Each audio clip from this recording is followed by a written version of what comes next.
G'day and welcome to Pints with Aquinas. My name is Matt Fradd, and today I am joined around the bar table by my good friend, Catholic Answers apologist, Jimmy Akin. And this was quite the show, and it's right in time for Halloween coming, soon at least. Here's what we talked about. I've said this in the past, right? Aquinas addresses way more than you think he does. Aquinas addresses things like, if I get drunk and then sin, is the sin bad? He addresses wet dreams and whether those are sinful. He addresses a whole range of things. Well, you probably didn't know that he addressed the things we speak about today. Aquinas addressed, and we speak about, psychic powers, werewolves, demon babies, crystal healing, astrology, ghosts. So there you are. So these are the sorts of things that we speak about today, and I'm going to have links in the description to all of the articles so you can go and read these yourselves. Basically, we're talking about what Aquinas had to say about things that we would consider today and which were considered in his day, though it had a different connotation, as the occult. So this was a very fantastic episode, and then also we did a post-show wrap-up portion just for patrons.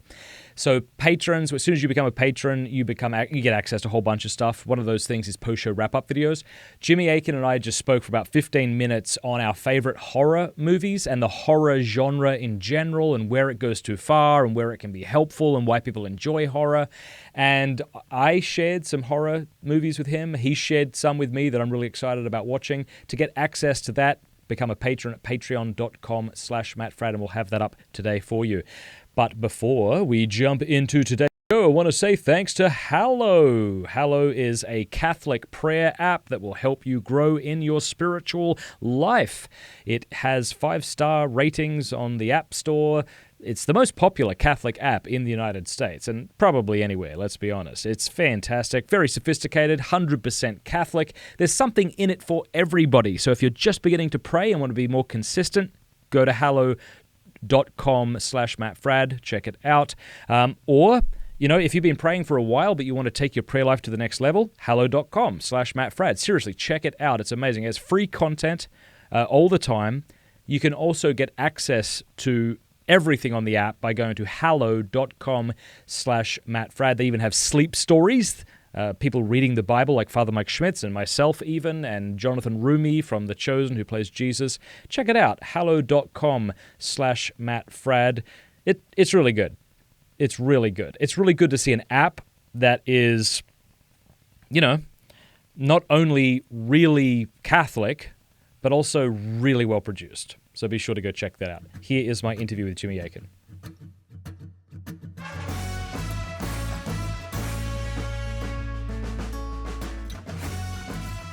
Jimmy Akin, thank you for being back on Pints with Aquinas. How are you?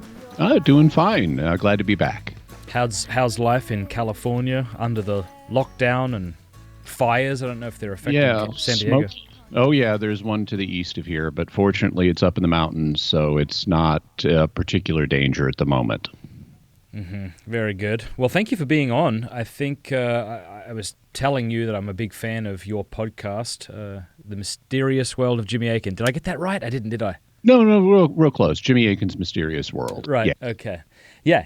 You guys, do you put a lot of effort into that podcast? It feels like you script it. It doesn't feel like a word is wasted. Yeah, it is basically scripted these days. I do detailed outlines for it, and I may vary a little bit from the outlines, but not that much. It's a good way of keeping things on track and keeping me from saying too many times. Yeah, well, it's very good. Tell the people who are listening a little bit about it if they want to go check it out. Sure. So it's a podcast that I started a little more than 2 years ago. I've always had an interest in mysteries. In fact, I used to actually be a detective for money. And that is amazing. We're going to talk about that. Continue. I love mysteries. I love trying to figure things out. And so I started this podcast to look at different mysteries, both natural and supernatural. So every Friday we release an episode on a mystery of some kind. And they can be everything from historical mysteries to mysterious. Hang on just a second. No problem at all. Alexa, stop. That was my alarm to wake me up to make sure I would be awake for this interview. Okay. See, the reason I can't do an Alexa is my kids would continually talk to her. Oh. And I would have to either kill them or throw out the Alexa. Well, fortunately, I don't have that problem. But as I was saying, the mysteries can be historical ones, like say an assassination. We've done the assassination of JFK, for example. They can be scientific. We've done the mystery of the missing universe because, according to scientists, we're not seeing as much matter as there is gravity out there. So there's this, dark matter that's been proposed to explain that. They can be religious. We've done all kinds of stories about different aspects of the Christian faith that are mysterious, like, angels and things. We've covered ghosts, we've covered Bigfoot, we've covered UFOs, we've covered psychic things, so all kinds of mysteries. And each episode we look at them through both the perspectives of faith and reason. So we have a segment in the show where we say, what does reason tell us about this? Mm-hmm. And then we also have a segment in the show where we say, what would the faith tell us about this? And so we like to integrate faith and reason, which John Paul II compared to the two wings, like of a bird, that help us rise to the truth. Wonderful. Well, today we want to talk about some mysterious things, what Thomas Aquinas has to say about the occult, about ghosts, astrology, and other things. But before we do, people used to pay you to be a detective? What? Yes. Yeah. Tell me. Well, when I was in grad school, I, would need a summer job. And so one summer I worked as a private detective. And so I have arrested people. And that is always an intense experience because how can you do that without being an official police officer? Citizen's arrest. Citizen's arrest. Okay, so awkward experience when you arrest people. Uh-huh. Yeah, because you never know if they're going to fight back, and you never know if they're going to be armed when they fight back. And so there's a reason why all detectives smoke. It's just after you get done busting somebody, you need to unwind. Wow. Oh, that's fantastic. Speaking of mysteries, I was reading a bit of Father Brown last night by G.K. Chesterton. I'm not sure if you enjoy those little stories or not. I'm familiar with them. I've seen some of the adaptations, but I haven't read the stories themselves yet, although I just did get the complete set. Oh, very good. Why do you think it is that people love to read mysteries? Well, I think it's for the same reason that we love fiction in general and why we love play in general. And for that matter, why we have dreams. It's because we need to anticipate what it would be like being in a situation. And it's a kind of planning for the future. And so if you look at like kittens and puppies, they play with each other. They wrestle and play fight. And that's because as adult dogs and cats, they're going to be in real situations where they may need to fight. And so they need to get practice for that ahead of time. But they need to do it safely so they don't really injure each other. And they need to do it it needs to be fun for them to motivate them to do it. And so God has so design things that life forms like them will engage in this safe, fun form of danger simulation. And he's designed that into human beings too. But because we're much more cognitively oriented, we have rational souls, we play in a different way. Now, kids will play cops and robbers and things like that, or soldiers or whatever, and they'll play fight. But little girls commonly, historically, have always played with dolls and things like that. But that's really the impulse behind fiction. Fiction is putting ourselves in imaginative situations. It needs to be safe, which fiction is. It needs to be fun, which good fiction is. But we may not ever actually encounter these situations, but we may need to be ready for them. And so that's why we put ourselves through fiction, to imagine what it would be like being in a situation, even if it's, a bizarre one that we may never actually encounter, like a zombie apocalypse or something. Yeah, I had never actually thought about that before. When you look at cats and dogs, they play fight, but because we're obviously intelligent beings who can think through things, our play and our fiction ends up being a lot more creative intellectually. And so I suppose this is why children like to dress up for things like Halloween. Just quickly, what's your response to those who just say, well, Halloween is wrong because you shouldn't dress up like something scary and you shouldn't try to scare somebody else, and maybe this is flirting with the demonic? What's your response to those sorts of things? So I think we have to be, I think like Aquinas, we have to make some distinctions here. If you're wearing a devil costume and you want it to be all, I don't know, glorifying the devil somehow, well, obviously that's bad. But simply wanting to play a monster or something scary in a playful way, you're not really trying to scare anybody. That's just part of the play experience. Somebody has to, in order to have drama, there has to be at least simulated danger. And that happens when we read the Bible. When we read the Bible and you're reading an account of a battle that, let's say, King David is in, there's danger there, but it's simulated in your imagination. Or if you read Shakespeare, there have to be stakes for the characters and what's happening to them to be interesting.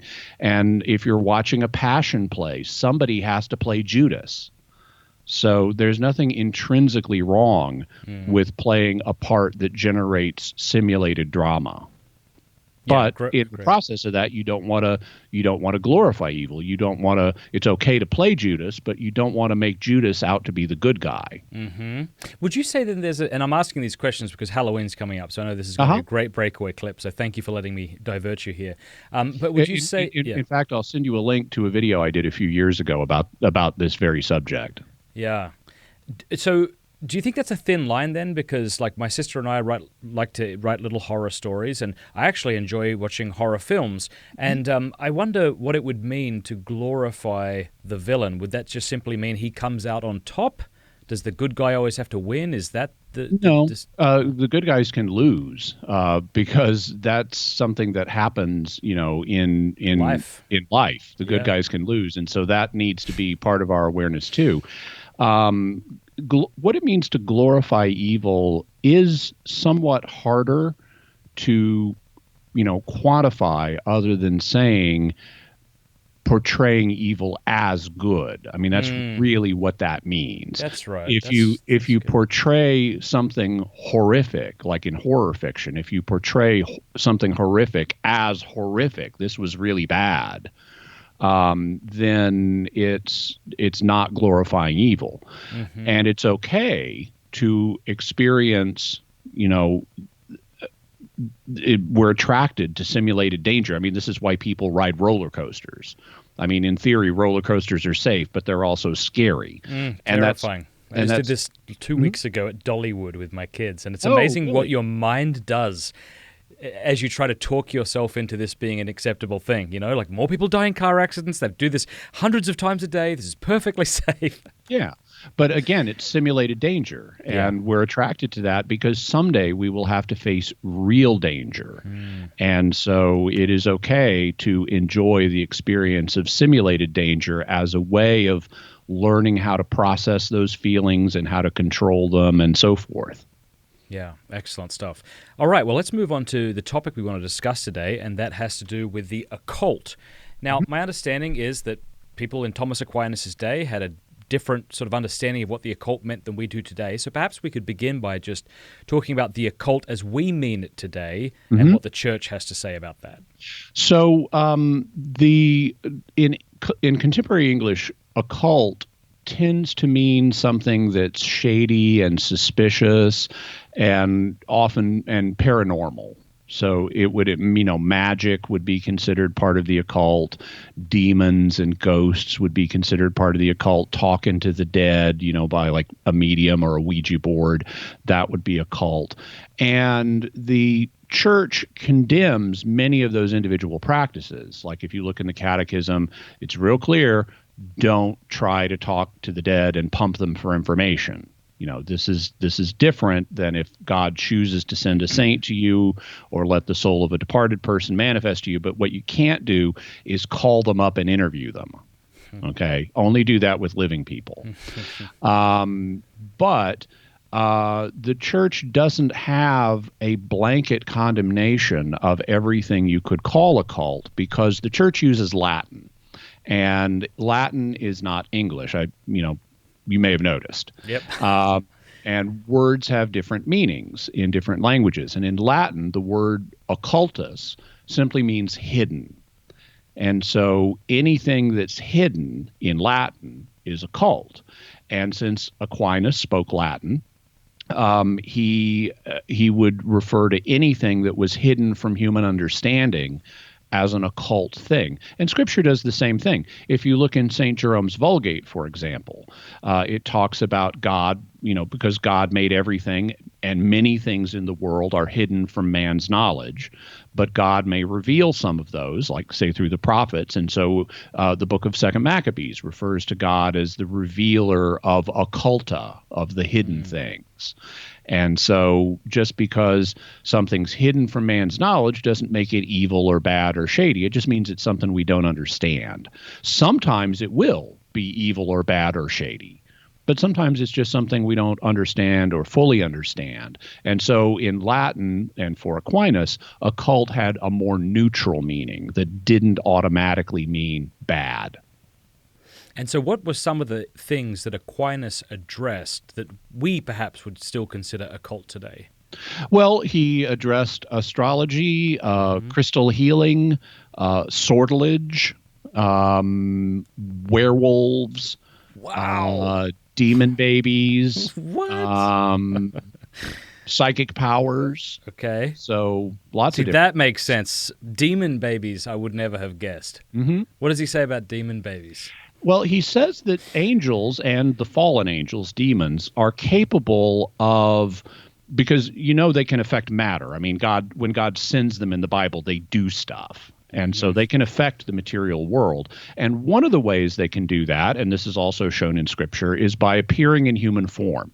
Now, there's a question about how does that happen? Is that just an illusion in our minds, or is it something physical? Well, Aquinas, like other people in his day, would say, and the church doesn't have a teaching on this, so you're free to accept or reject this. But Aquinas would say that angels, including demons, can assume what they called aerial bodies. And these were physical bodies, but they weren't as physical as ours. They were like composed out of the air by temporarily bringing together some matter to make a human form. And according to him, these aerial bodies could do certain things, but they also had limitations because they weren't fully human bodies. And then, when they're done appearing as a human, the body just evaporates back into the air. So one of the things Aquinas said that demonic aerial bodies could not do is father a child or give birth to a child, that they're not that physical, biological. But he said there are ways that they could accomplish similar effects. So you've probably heard of incubi and succubi, right? Yeah, I've heard of it. Yep. Yeah. So an incubus is a demon appearing in male form to seduce a woman, and a succubus is a demon appearing in female form to seduce a man. Well, if you have such seductions going on, the demons could acquire the needed cells to produce a baby. Oh my goodness. And so Aquinas says in the Summa Theologia that, I believe it's Summa Theologia, he says that if sometimes a person is born as a result of a demon and so is a demon baby, oh my gosh, it's not really a child of the demon. It's really a child of a human being that the demon has scammed out of some cells. And so if you have a demon baby, the thing to do is not worry that it's literally half demon. It's really all human. Okay, I know telekinetically got these cells and then used them.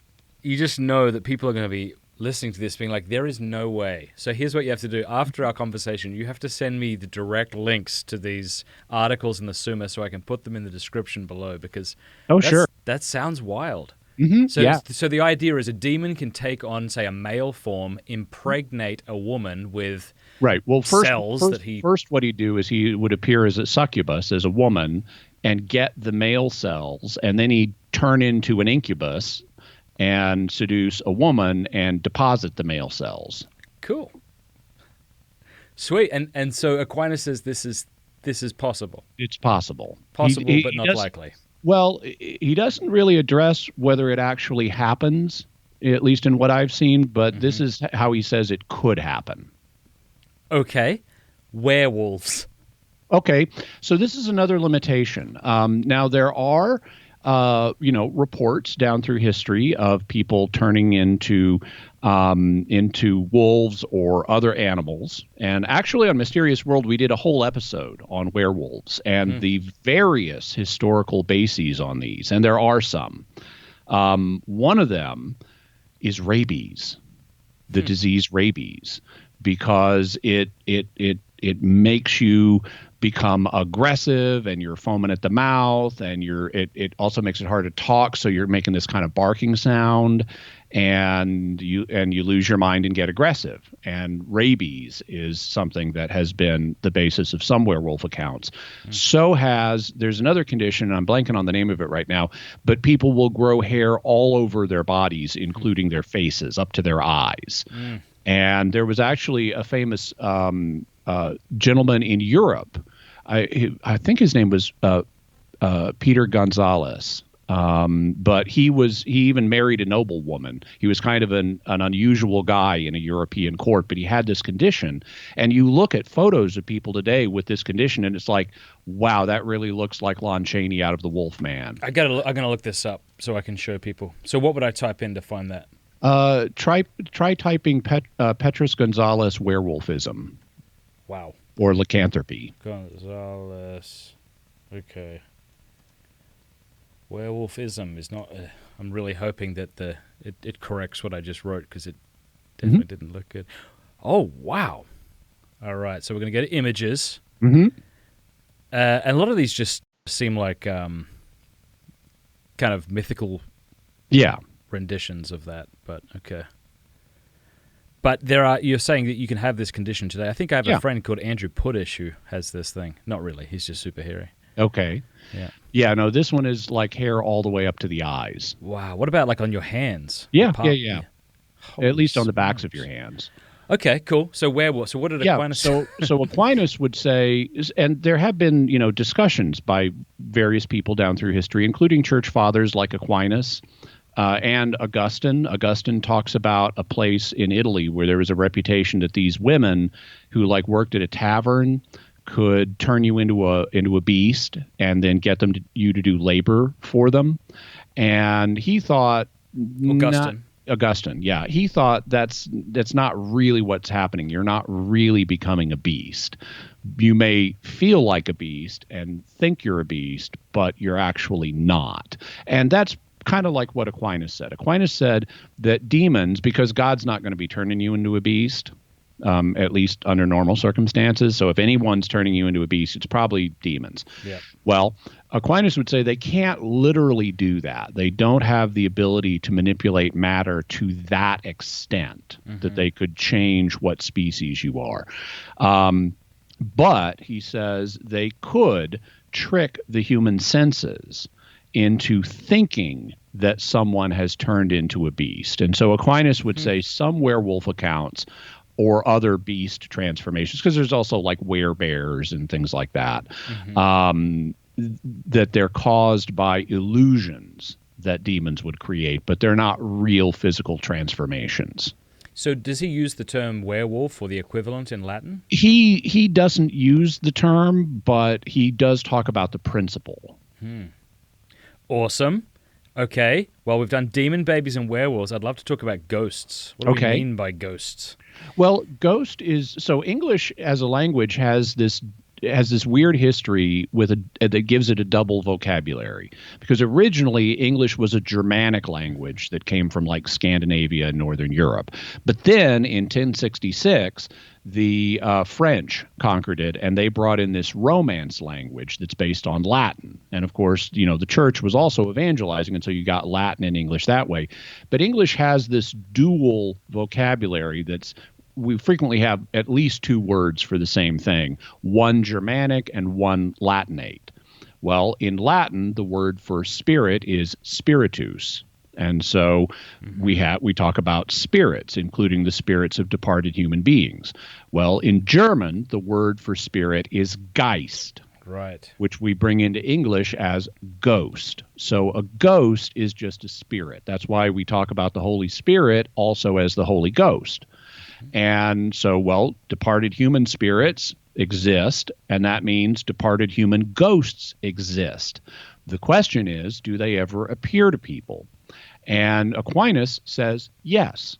Now, they can appear in different types of ghosts, or human spirits can appear to people.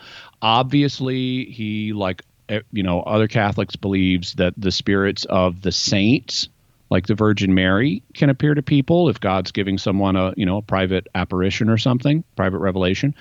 But he would say, in addition to that, that the souls of ghosts of people in purgatory can also appear, such as to ask for prayers, or hint in one way or another that they need prayers.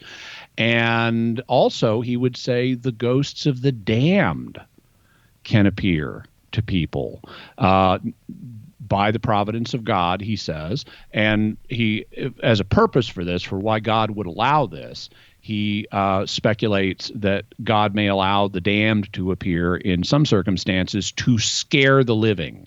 So, like, if you're not living the way you should, Jacob Marley may show up one day and rattle his chains and say, "Don't end up like me," or just scare you in some other way to get you living back on the straight and narrow. I think another thing he says that ghosts, the damned, might appear to us is in order to intimidate us. Yes, yeah, basically the same thing. Oh, okay. But the fundamental purpose is to get us back to God by showing us the consequences of not being with God, or by making us aware that there really is evil out there and we need God and his protection.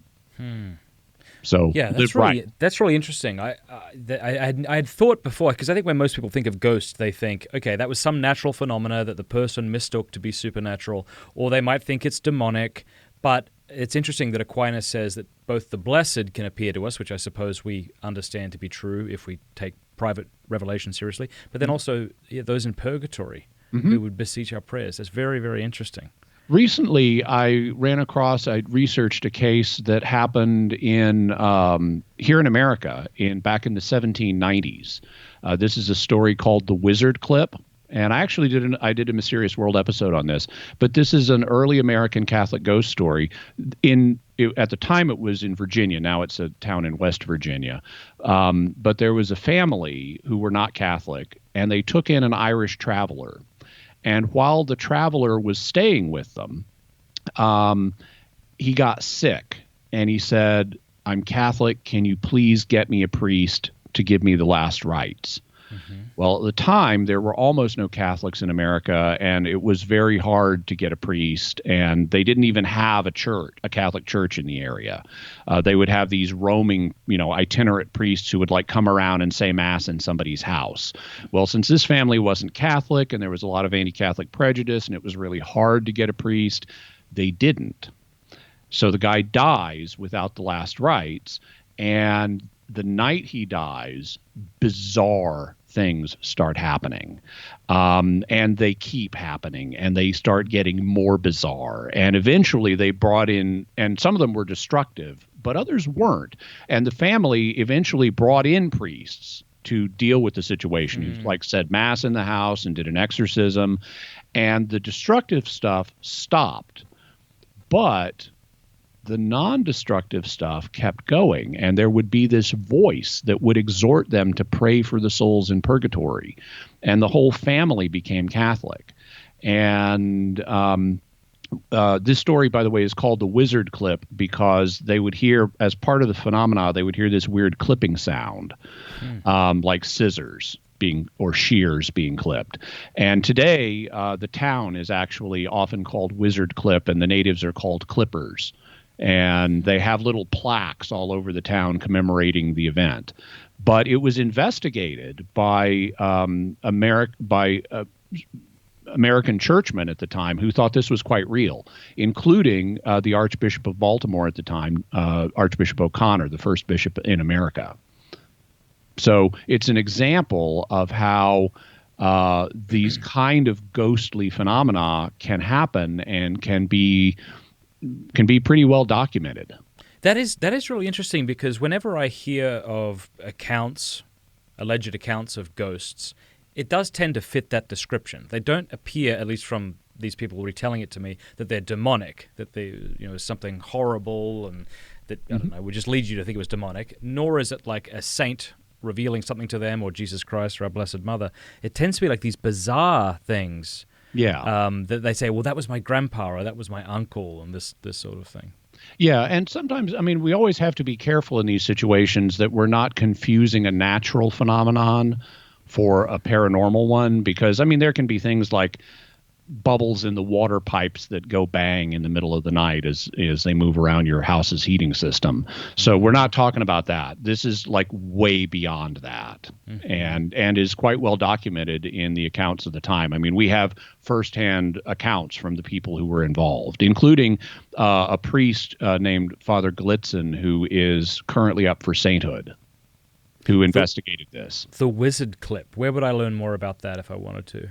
Well, just Google it. Or? Google it. Also, check out my episode on it because you did a whole episode. Sorry, I missed that. Okay. Yeah, because I dug into the primary sources from back in the early 1800s and the 1790s to document just how early is the information we can get on this. Interesting. All right. What about astrology? What do we mean by astrology today? Does the church permit the use of astrology? And then what did Aquinas mean by it? So, in the history of science, originally we didn't even have the concept of science. What we now call natural science was called natural philosophy. And it was all just one big field. So, like, you have Aristotle, in the 300s BC, writing about natural philosophy, and he's covering basically every field of modern science in one way or another. Over the course of time, as we learned more about different disciplines, as the amount of knowledge accumulated, we got specialties in different fields. But it took a while for them to be distinguished from each other. So originally, there was no distinction between astronomy and astrology, just like there was no distinction between chemistry and alchemy. Chemistry and alchemy used to be the same thing. Astronomy and astrology used to be the same thing. And it was obvious to ancient people that the sun and the moon and the stars have influence here on Earth. I mean, the sun makes it light. It gives us warmth. The moon affects the tides. You can use them to measure, okay, when is the right time to plant your crops? When is the right time to harvest your crops? The question was, just how much influence do they have? And in the past, it was assumed they've got a lot. And this was the case in Aquinas' day. In Aquinas' day, astrology, which was the same thing as astronomy, was considered a respectable science. And you had all kinds of people. I mean, this was the norm in educated society, was to use astrology for various purposes. And you have saints like Albert the Great, Albertus Magnus. I mean, he wrote a whole book on astronomy/astrology. So this was not the modern understanding of astrology where we view it as, oh, that's this superstitious thing. The stars don't really have that influence. And they don't, but they didn't know that at the time. Because it was obvious that there is influence on Earth from things like the sun and the moon, and they thought the same thing was true of the stars. In fact, they thought that the stars had from our perspective, really strange forms of influence. For example, one of the things that and this is a great example of something that Aquinas would consider occult that was still totally fine: magnets. Magnets have the ability to attract iron because of this invisible hidden force they've got, and that people back then didn't know how to explain. Now today we can explain it with quantum mechanics, but back then they didn't know how to explain it. And so Aquinas would say a magnet is an example of something that has an occult force that is beyond the knowledge that man can assign its cause to. Right. So magnets were occult. Well, makes sense. The reason, according to Aquinas, magnets, the reason anything has the abilities it does is because of its substantial form, to use a term from his metaphysics. The substantial form of a thing determines what it is and what abilities it has. And so if something has the substantial form of a magnet, it has the ability to attract iron. Well, he thought that God communicated things substantial forms to them by the power of the stars. So he would say the reason a magnet can attract iron is because its substantial form comes from the stars. And so it's the influence of the stars working through the magnet that lets it attract iron. And so he would, this is an example of just how much influence he thought the stars had. And this was normal in the science of his day. Now, today we don't buy that, but that's what people at the time thought. So they took astrology very seriously. And it was not the stupid, jokey, hokey astrology that you find in a newspaper today. They were very serious about it. They wrote these books, very extensive and learned books of how they thought, astrology would affect things and how you could make accurate predictions. And Aquinas knew that when astrologers talk about something, they're sometimes right and they're sometimes wrong. And with some of the things they're right about, they can be always right about. Like if they predict an eclipse, this is an example he gives. When astrologers predict eclipses, they can do that with certainty.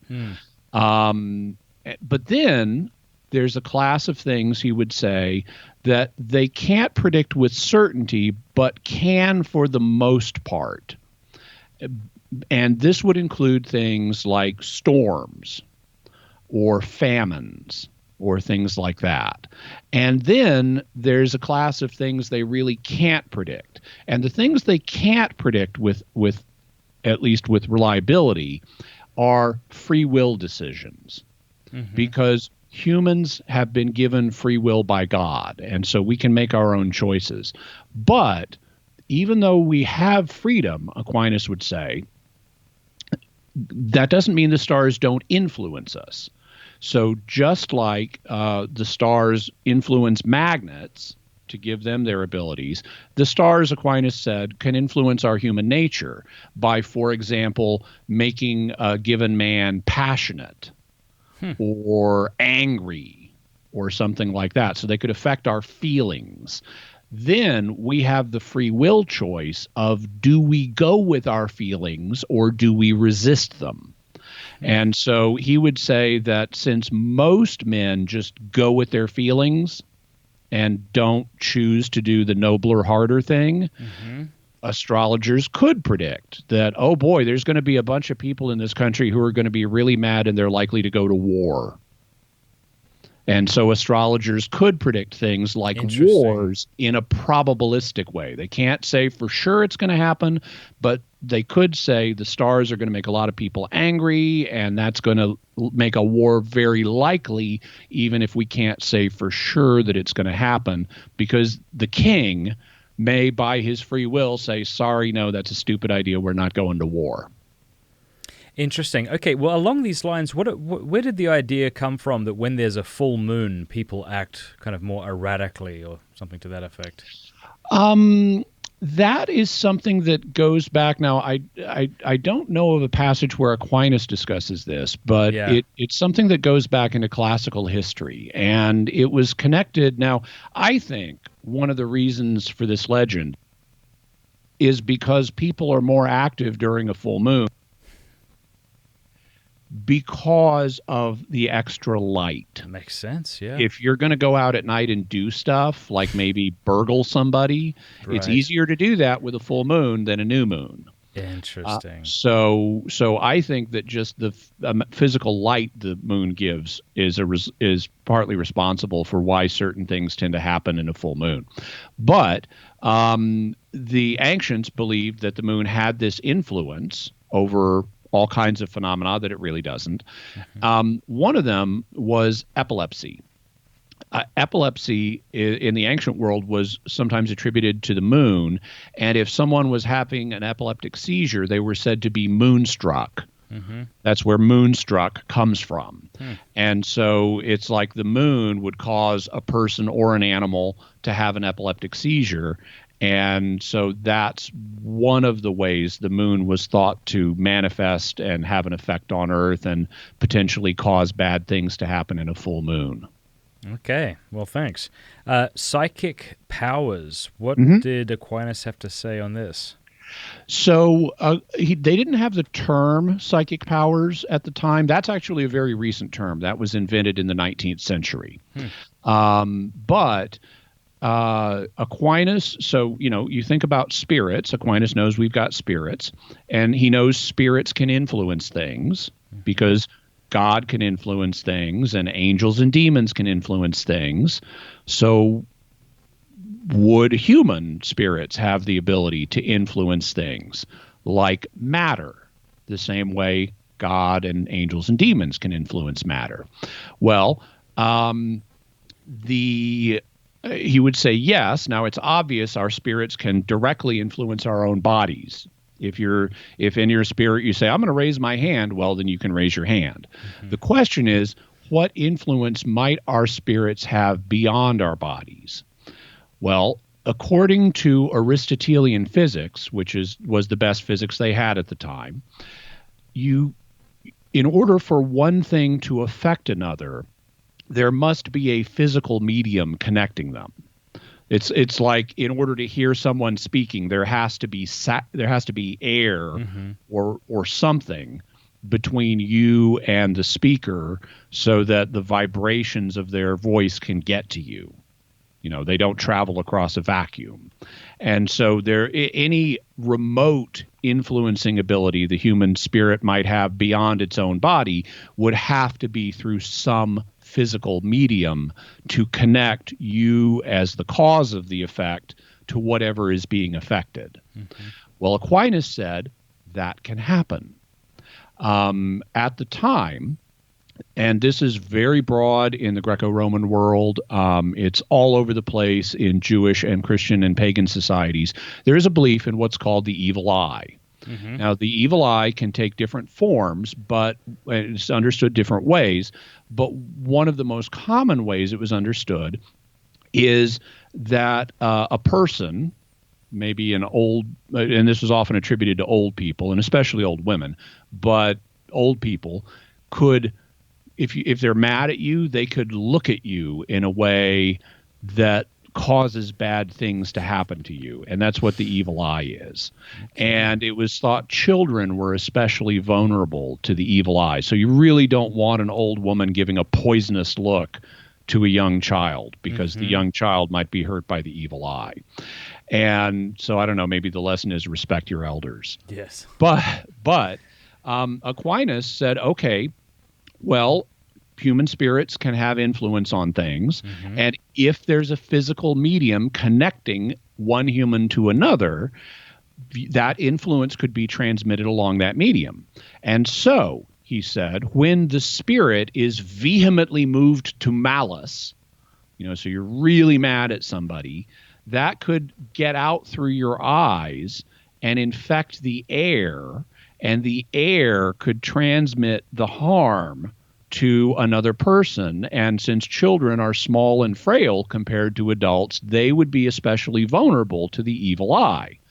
And so this was Aquinas's explanation for the evil eye. Now, they, like I said, they didn't have the name psychic power in their day, but that's what he's talking about. He's talking because a psychic power is supposed to be a natural human ability to detect or influence things remotely.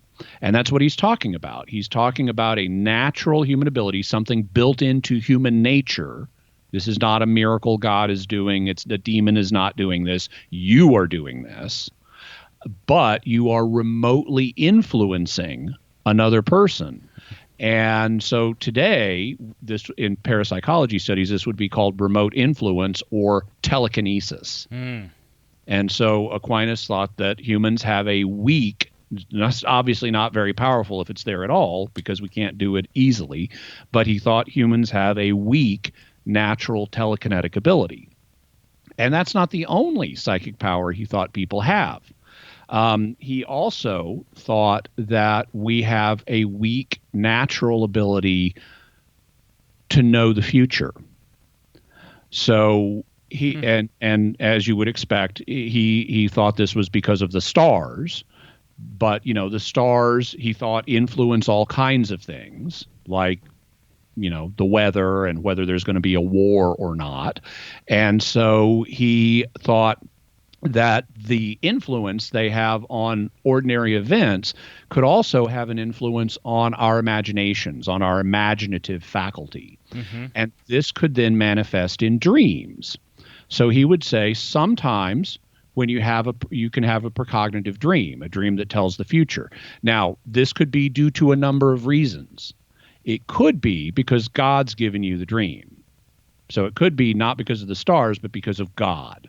And we obviously see examples of that in the Bible. Where God gives Joseph a dream or something. He also said, okay, demons could mislead you by giving you a dream about the future. And we see, in Acts, a girl Paul meets who has a spirit that is used to predict the future. So this is something that they could do. Now, they don't do it perfectly, Aquinas says. Lesser spirits than God can't directly perceive the future because they're not outside of time, but they can make calculations about what's likely to happen. And so spirits could also cause this.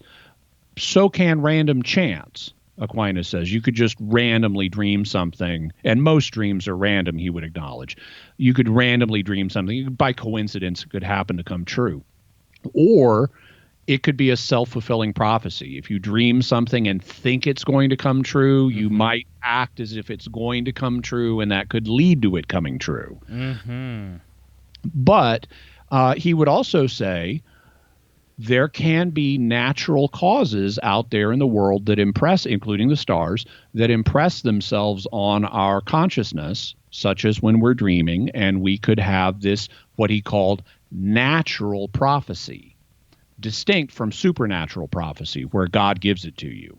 So Aquinas talks about natural prophecy. He says, unlike supernatural prophecy, it's not always accurate because it's not coming from God. It's based on other stuff, and other things could interfere with it. But he says it is not the sin of divination to use dreams to know the future if it's either coming from God or it's coming from the knowledge of the future is coming from some natural source.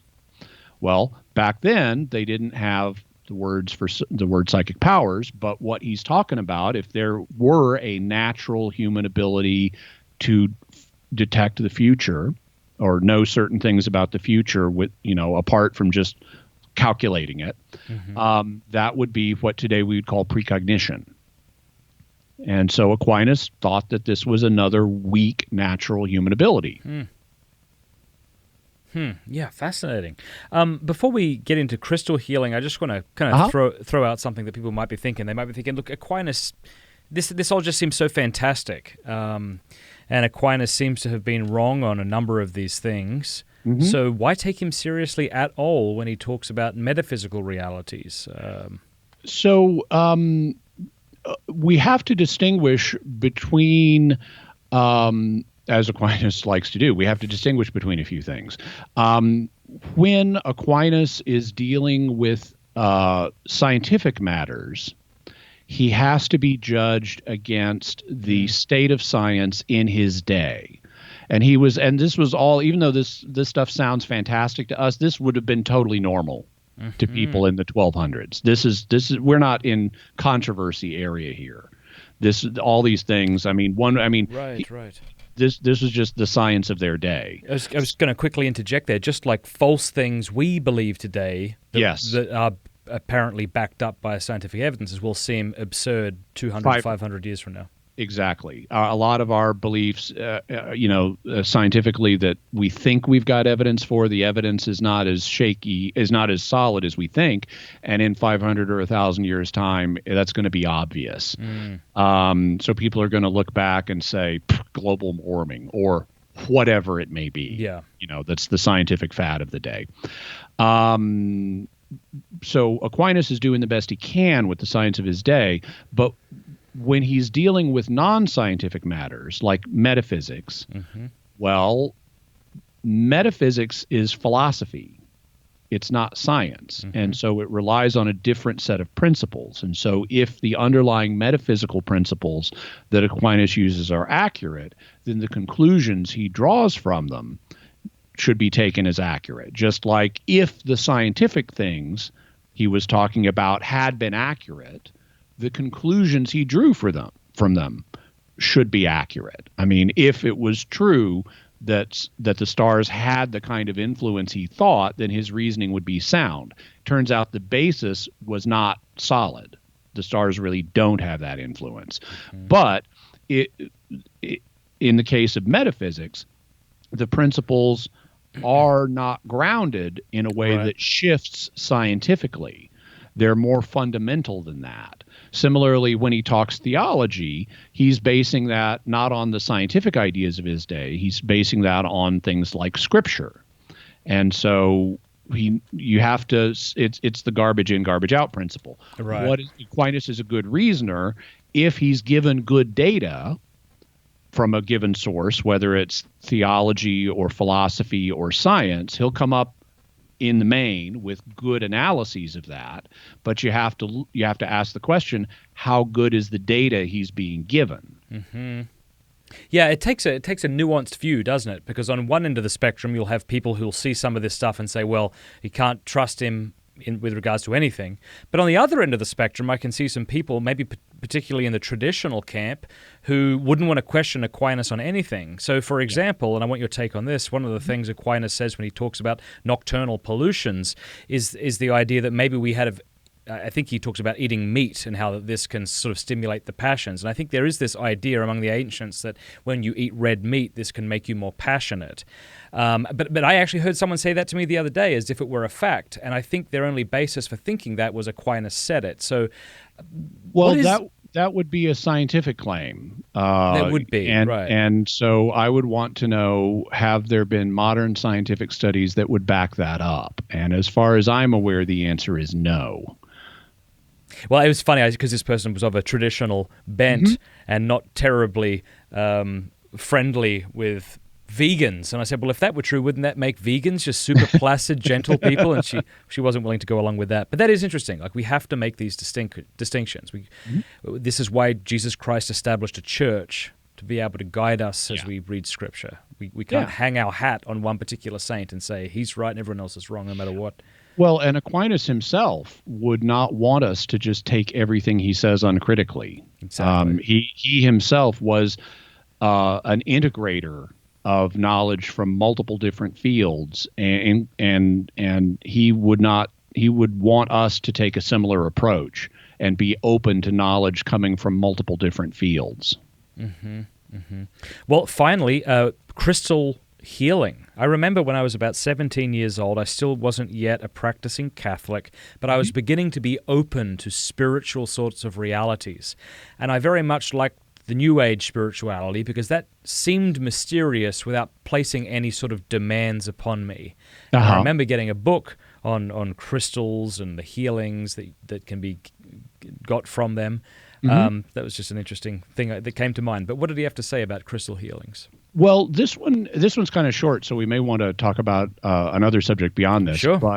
But crystal healing. So if Aquinas thinks that the stars give magnets their influence to attract iron, it's not going to be unexpected if he thinks the stars give other things an ability to accomplish certain effects. And so one of the examples he cites is he thinks you can use gold for depression. And not just you're happy because you have money. He thinks the gold itself will improve your mood. Interesting. He also thinks, now gold isn't a crystal, but sapphire, not the way we think of it, but sapphire is. And he thought that sapphires can stop bleeding. So they have a blood coagulant function, which would be a kind of, and so between both of these, you'd have this natural substance healing. And he's not unique. This was standard medical thought in his day, that, different kinds of stones or substances, metals, would have a medicinal effect. I mean, this is not just him. Like, you read Hildegard of Bingen, she's another doctor of the church. She's got a book of this stuff. About the effects that different natural substances will have. And this is not something that we should, now, the idea you carry around a crystal in your pocket, it's going to heal you. No, it's really not going to. But we shouldn't be automatically dismissive of all of these claims, because sometimes they hold up. In the case of zinc and copper, they actually do have medicinal effects, because both zinc and copper are antimicrobial. That's why in a lot of buildings, the water pipes are made out of copper, because the copper in the water pipes will kill microorganisms in the water. It's also why doorknobs are often made with copper, because the copper in the doorknob will kill germs from people's hands that have touched the doorknob. Zinc also has similar properties. Even gold has some medicinal properties, but not with treating depression, other than you're happy because you've got money. Actually, gold is a promising cancer treatment, because if you micronize it, if you make it very small and inject it into a tumor, you can then irradiate it in a way that heats it up and kills the tumor, but not the surrounding tissue. And so there actually are medicinal uses for different things. Even a form of crystal therapy, in that a lot of lasers are based on crystals, like a ruby. Well, if you can cause a ruby to laze, you can use that to make a laser and do surgery on someone. Lots of people have their eyes fixed that way. So, it's not what they would have understood in Aquinas's day, but it turns out, just like they were wrong about alchemy, but you can take the principles and get chemistry out of that. In the same way, there are underlying principles. Other things like herbal healing, that was a very big thing in Aquinas's day. And it's true that some herbs have healing properties. One of them is willow bark. Willow bark is able to decrease fever and pain. And the reason is it has a chemical in it that is related to aspirin. And willow bark is a kind of natural aspirin. And so it has salicylic acid, and aspirin, of course, is acetyl salicylic acid. And so in the past, before they had aspirin, which was invented in the 1800s, people would use willow bark. And so we shouldn't automatically dismiss as, this is just old bogus stuff. There actually are principles there that can be found and extracted. And Aquinas has a very interesting set of principles. If you read his discussions of the occult, he's got a really interesting set of principles. And in an article I wrote on this, which I'll make sure you have a link to, I charted his principles for analyzing, is this occult thing okay or not? There's a set of questions that you need to ask whenever you're considering, is this thing okay? The first question is what you're trying to do good? Okay. So, like, let's say you're trying to hurt a child with the evil eye. That is not good. I have tried to do that on more than one occasion during Divine Liturgy. Well, Aquinas would say that's not good, so that's Stop not it. lawful. You can't use the evil eye. Okay.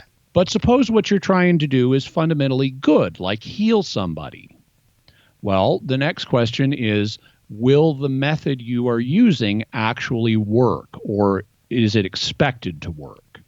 And Aquinas would say that if it's not expected to work, then it's not going to be lawful. You're just, you're wasting your time. You're wasting the other person's time. You may be doing something superstitious. Mm-hmm. For example, to give an example of the sort that he would use, let's say you're mixing up some willow bark to give to somebody to help them get over their fever.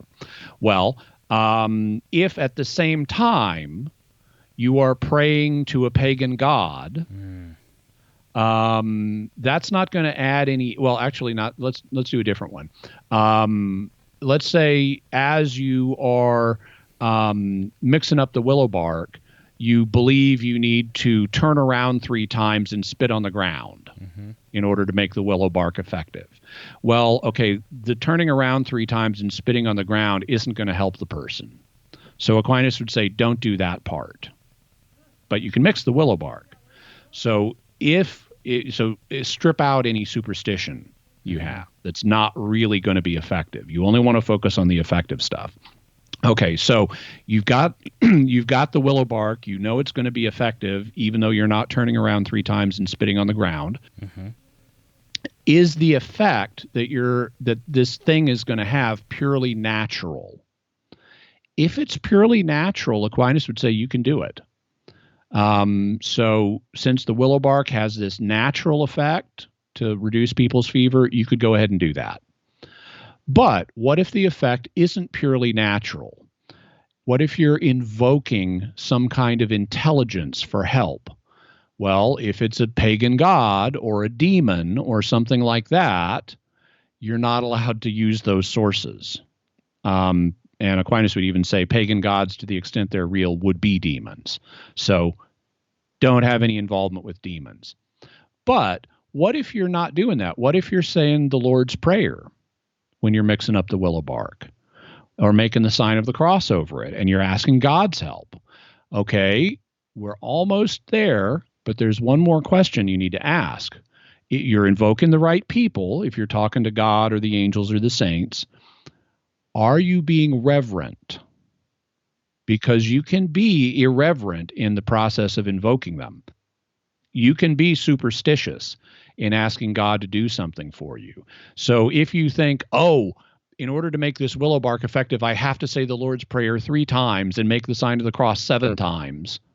Okay, that's superstition. That's not reverence, to think, it's going to gain efficacy because I do this a certain number of times and I must do it that way or God won't hear my prayer. So you not only, if you're being irreverent, then whatever you're doing is going to be unlawful.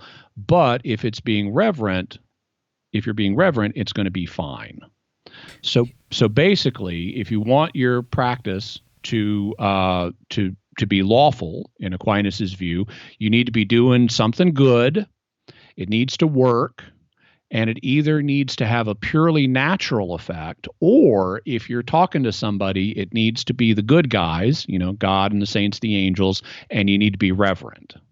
Here's a question. What about something like reflexology, which I think is the idea that if you apply pressure to feet, or primarily feet, maybe ears and things, that this affects different parts of the body? I could see somebody approaching this and with goodwill, thinking there might be a natural solution to it. And maybe there is. I haven't looked into reflexology, but it does seem like one of those things that borders on the spiritual or the unscientific. Well, we have reflexes, and we know about those. I mean, that's why the doctor hits your knee with the little rubber hammer to see, do you have the right reflexes? And actually, reflexes play an important part in keeping us healthy. That's why if you eat the wrong thing, if you, let's say, eat a poison, or if you eat food poisoning, you're going to be inclined to either vomit or have diarrhea. because that's a reflex in your body. That's the mechanism is called peristalsis. That's the contraction of your digestive tract. And you either get reverse peristalsis, which is vomiting, or active peristalsis, which pushes it out the other end. But that's your body's reflex to get rid of toxic substances. But we're not always... Sorry, go. It's also the reason we have fevers. Because microbes typically can exist in a fairly narrow temperature range. And so when you get a microbe in you, your body gives you a fever to heat it up and cook the microbe to death. So reflexes are real things, and they run a lot of our health. And so the idea of using our reflexes to promote our health is not a bad thing. The question would be, are you doing it in the right way, or are you off on some unscientific tangent? And often it feels like we're not in a place to assess that as a layperson. You know, you're going to a doctor, or you're going to some person who's telling you that this thing is backed up by the science, but that's what every kind of snake oil person has said forever. So it's hard to know. I recently did an episode of Mysterious World on acupuncture where I talked about this, because acupuncture, if you really dig into the literature, it's actually mixed. It turns out all of the literature, scientific literature on acupuncture done in China, says it'll cure anything. All of the literature done in the West says not so much. And why do you think that is? I think it's because acupuncture is associated with Chinese national identity, and the Chinese Communist Party wants things that are going to glorify China. Makes sense. But there is a study group. It's over in the United Kingdom. It's called Cochrane. And what Cochrane does is it reviews the medical literature and looks at the best, highest quality studies to see what works and what doesn't. Okay. And so there are services that doctors can use and that lay people can use. You can go on Cochrane's website and look up, okay, what do the studies say about this? And they'll give you what they intend to be a neutral, unbiased look at here's what the evidence shows about this procedure. Okay. Well, there you go. Interesting. Now, you mentioned one other thing that I think we wanted to discuss before wrapping up, and that was the drawing of straws. What's this thing called? Okay, so this is a practice called sortilege. Sortilege, okay. Yeah. In Latin, the word for a lot is sors. And so if you're drawing lots, you're conducting sortilege. And the reason for this, now this is just one form of procedure that there are a lot of variations on this, but the basic idea is humans are not in control of which lot gets drawn. Okay. And because we're not in control of it, God could be in control of it, or some spirit could be in control of it. So this is a phenomenon that humans are not in control of. And so since we're not in control of it, you could use this phenomenon, you could use this procedure to ask questions of non-humans that could be controlling it. Right. And we actually see this in the Bible. This is something that happens, and not just once. It happens actually quite a bit. The high priest in ancient Israel had, as part of his breastpiece, a couple of objects called the Urim and the Thummim. And depending on which one he drew, he could use them to inquire of the Lord. So you could ask a question of God and then use the Urim and Thummim to determine the answer, at least some of the time. There's also a passage like in Proverbs that says the lot is cast into the lap, but the decision is wholly from God. So the idea is you can inquire of God using something that you're not in control of to ask what his will is. Now, this doesn't always result in God telling you stuff. And the Old Testament is very much aware of that, because for example, when Saul goes to the witch of Endor to consult the dead prophet Samuel, the reason he does that is because he's already tried inquiring of God through these other means, but God is not answering him by dreams or prophets or by the Urim and Thummim, so he's not getting his answer through the normal way. So presumably he went to the high priest and said, "Can you ask God about this for me?" And the high priest was not able to determine it. Maybe he drew the lots multiple times and they kept giving different answers, and so this is God's way of saying, "I'm not telling you." So that's why he goes to a spirit medium to try to get an answer he can't otherwise get. So they're very aware that God isn't always doing this. He's not always answering, but sometimes he does. God directed Samuel. This was how Saul became king. God directed Samuel to use lots to determine who would be the new king of Israel. And so Samuel is like drawing, let's find out which tribe he's from, and let's find out which clan he's from, and which family he's from. And oh, guess what? It's Saul. Also, this is how Jonah ended up in the fish. Because when he's on the boat and God sends the storm and he's with all these pagans and they're all praying to their individual gods, and they figure out, okay, it must be a god is mad at one of us. Let's find out who that is. They draw lots and the lot falls to Jonah. So they pitch him overboard, as you do, and he ends up getting eaten by the fish. So, so this happens. This is a recognized way of determining God's will in the Old Testament. And it happens in the New Testament, because when the apostles are meeting in Acts chapter 1, Judas has hanged himself and they're no longer 12, but Jesus instituted them as 12. And so Peter says we need to replace Judas, and he names some qualifications the replacement will need to have. But then they end up saying, okay, we've got two good candidates. We've got Matthias, and we've got this other guy, and so we don't know which one of them is better, so let's pray to God and draw lots. And the lot falls to Matthias, indicating he's the one that God wants to replace Judas, and so he gets enrolled in the 12 apostles. So there's Christian precedent for this as well, and it didn't stop in the first century.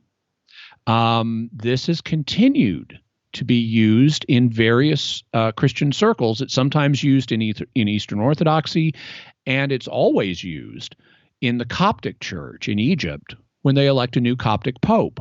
What they do is they find the good candidates. They nominate 3 of them, any one of whom would be qualified to be the new leader. They put the names in a chalice, which they then put on the altar. They say the divine liturgy, which is their mass. And then after they've invoked God through the mass, they draw out the name of the new Coptic pope. And currently, the most recent one is Pope Tawadros II. So this is something that various groups of Christians have used down through the years. Just like the apostles replaced Judas, the various other groups use it to determine who goes into a particular office. Now, given the biblical precedent for this, Aquinas can't just say, don't do this. But he has some cautions about it. And so he says you shouldn't use it this way and you shouldn't use it that way. Oddly, he doesn't think you should use it to determine ecclesiastical offices, which seems bizarre to me because that's exactly what the apostles did use it for. But do you remember his reasoning for that? Well, he says they later appointed people to office rather than using sortilege. And that's true, but that's not the same situation as what if you've got 2 really good candidates and only one of them can have the job. You know, if you've got 2 really good candidates to be priest, great, ordain them both priests. They can have different parishes. But if you've got only the one slot, like who gets to be pope or patriarch or bishop, and you've got more than one good candidate, well, that's the kind of situation the apostles were faced with replacing Judas. Because you can't say, oh, we've got these 2 great guys, let's turn the 11 into the 13. That's not what Jesus established. He established the 12. Right. Yeah, that makes sense. Yeah. Well, this is fantastic. This is so great. Thank you so much for going over this with us. I know it's really neat when you read more. I mean, growing up and not so much growing up, but when I was in college, I took lots of Aquinas, but it was all his metaphysics and his philosophy and his theology and stuff like that. And there's just a lot more to Aquinas and to these other authors from this period than simply their philosophical and theological writings. There's material discussing all kinds of fascinating stuff. And so even though, from a modern perspective, we'd look at a lot of this and say, superstition or bad science or whatever, it really shows how they were trying to use the resources they had in their day. Even though the science was bad, they were still trying, from our perspective, just like our science is going to be bad from, 500 years from now perspective.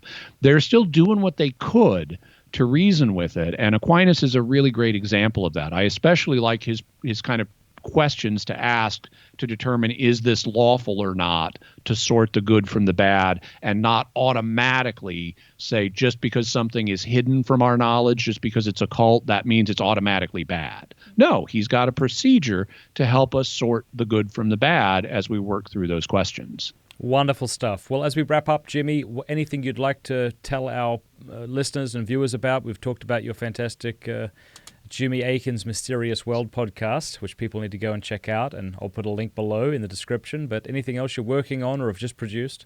I just turned in another book manuscript. This one is it's a fairly brief book, but it's designed to help.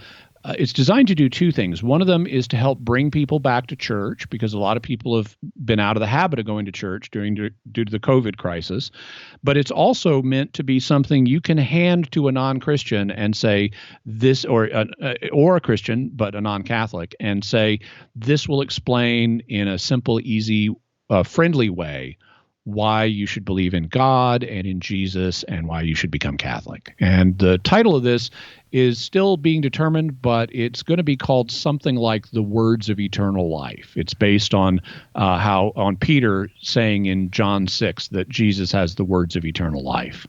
Okay. Well, fantastic. Thanks again, Jimmy, for being on. My pleasure. Okay. Thank you very much for watching this week's episode of Pints with Aquinas. Be sure to subscribe below and click that bell button. That really does help the channel, and we'd appreciate it. Hey, I have created a course that helps people break free of pornography. It's called strive21.com. We have over 21,100 men going through the course right now. If you are a man who struggles with pornography or lust in any way, go check out strive21.com. It is 100% free, and you can be as anonymous as you want. And if you're still not convinced, be sure to go and click reviews up here, and then you can see what men are saying who have completed the course. strive21.com. Also, I interviewed, as you know, Jimmy Akin today, of course, and he is going to be one of the speakers at our virtual Catholic conference coming up. This is going to be the largest Catholic conference in the history of Catholic conference. Okay, largest Catholic Apologetics Conference, let's put it that way, this October 23rd through 25th, and we have a bunch of speakers. We have more coming in every day. Jimmy Akin, Gary Machuda, Steve Ray, Scott Hahn, Trent Horn, Father Gregory Pine. Just look at this list, Peter Kraft. So look, this is 100% free, but you don't want to miss it, so click the link below and put in your name and join the wait list. That way you won't miss out. And then finally, I want to invite you to consider becoming a patron over at patreon.com/MattFradd. We're always putting out new things, and your support helps us do all this work. Don't forget, we have our Spanish Pints with Aquinas channel, Pints with Aquinas Espanol. You can look that up. We're releasing videos there more frequently as we get more patrons. We're doing a whole bunch of work. And anyway, you becoming a patron really helps us. If you go to, say, become a patron for $10 a month, I'll send you a signed copy of my book. You get a sticker sent to your door. If you become a $20 supporter, you get access to Father Gregory Pine's monthly spiritual seminars that are just available to you. Also, I'll send you a Pints with Aquinas beer stein. Come and check out this stuff for yourself. At least check it out, because I think we give a lot back. And your support really does help the show. And one of the things you'll get access to as soon as you become a patron today is the post-show wrap-up video I just did with Jimmy Akin, where we discussed our favorite horror movies. So please and thank you very much if you would consider doing that. Patreon.com/Matt Fradd. God bless.